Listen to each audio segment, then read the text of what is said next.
Hi there, welcome to the discussion of the VARC section of mock 19. You wouldn't even have believed that we have reached number 19, but here we go. So here is the first passage that was given to us in mock 19. And this essentially talked about the gun culture in the southern parts of the United States of America. So the first paragraph basically introduces you to it.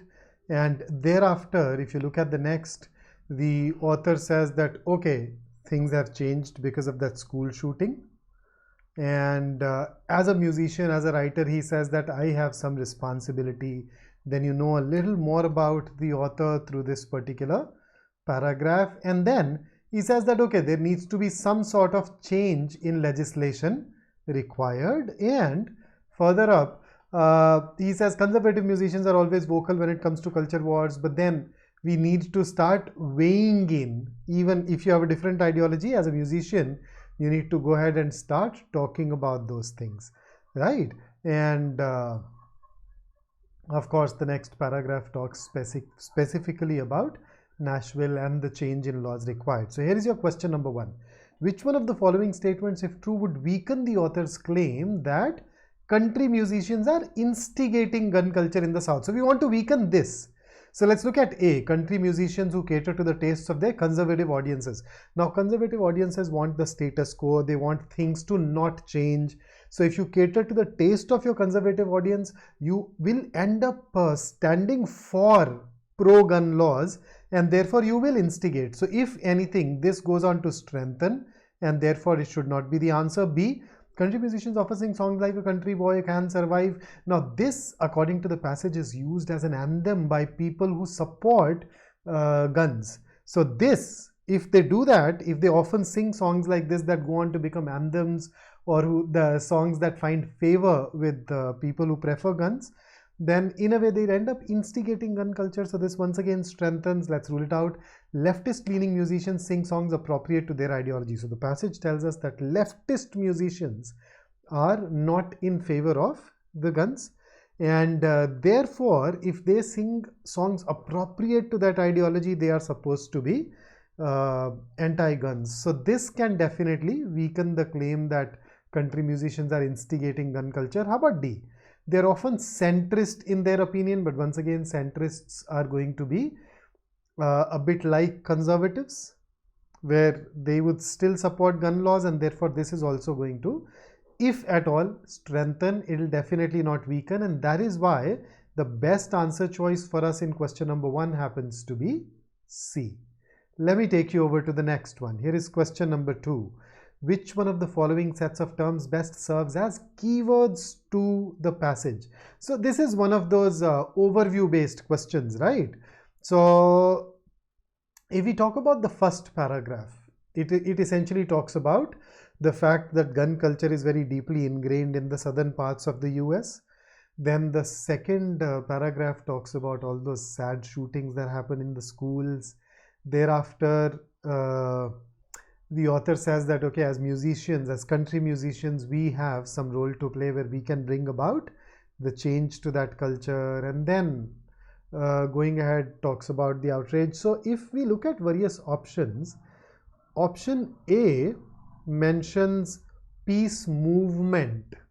So there is no such movement happening here, and therefore A can be ruled out. And for that reason, for that same reason, you can also rule out option D. And between B and C, which one of the two should we go on to choose?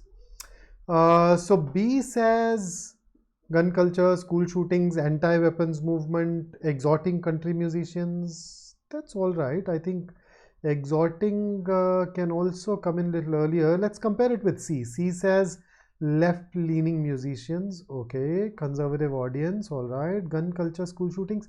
I think the sequence in B is more appropriate. It introduces the key phrases in the order that they've appeared in the passage. Moreover, when I look at C, it talks about left-leaning musicians.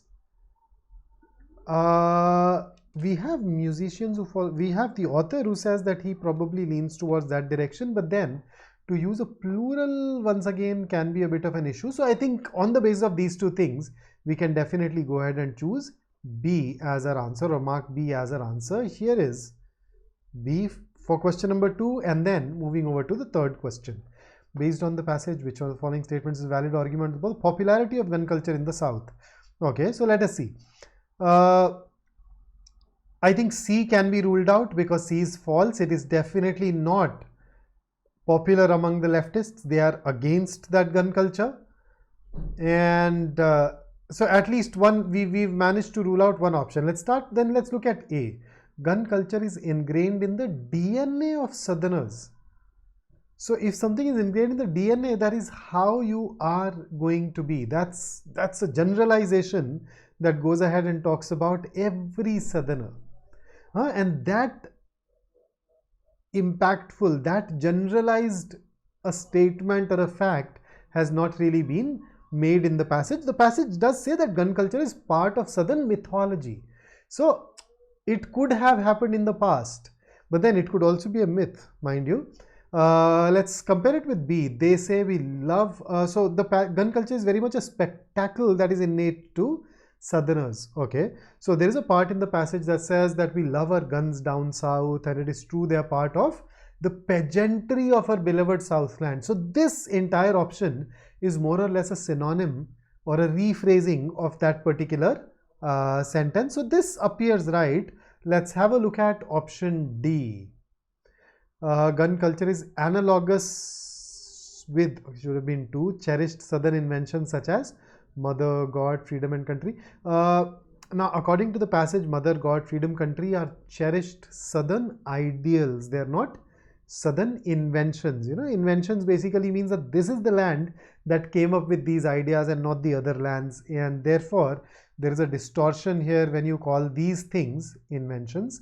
And thus I think the best option for us is going to be answer choice B.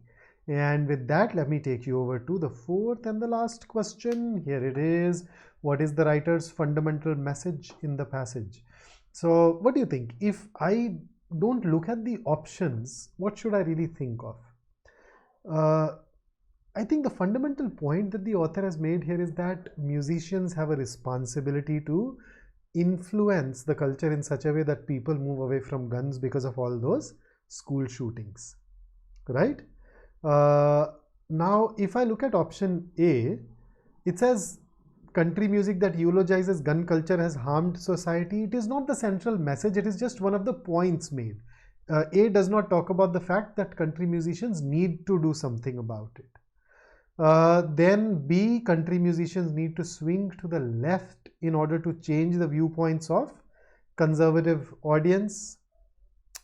Why do they need to swing to the left? Moving to the left, the author is not saying that all the musicians need to move towards that direction. All he's saying is that, I mean, he's not propagating the entire leftist ideology. All he's saying is that when it comes to violence caused by guns, the musicians need to take a stand. More musicians need to take a stand. So this can very easily be termed a distortion on the basis of what has been stated in the passage. Then C, country music stars need to voice their personal opinions publicly and more forcefully. Yes, but then they need to do it with respect to going against gun violence. It is not that, and in fact, going by the passage, there are some country musicians who already do that, the ones who are conservative. So it's in a very specific context where the author says that more of them need to start talking to their conservative audience and move them away from that gun culture to reduce the instance of gun violence. So C does not capture that, but D, need to change meaningfully, redress the violence associated with gun culture. That's as close as it gets, and therefore our answer to question number 4 should be option D, and that takes care of our first passage.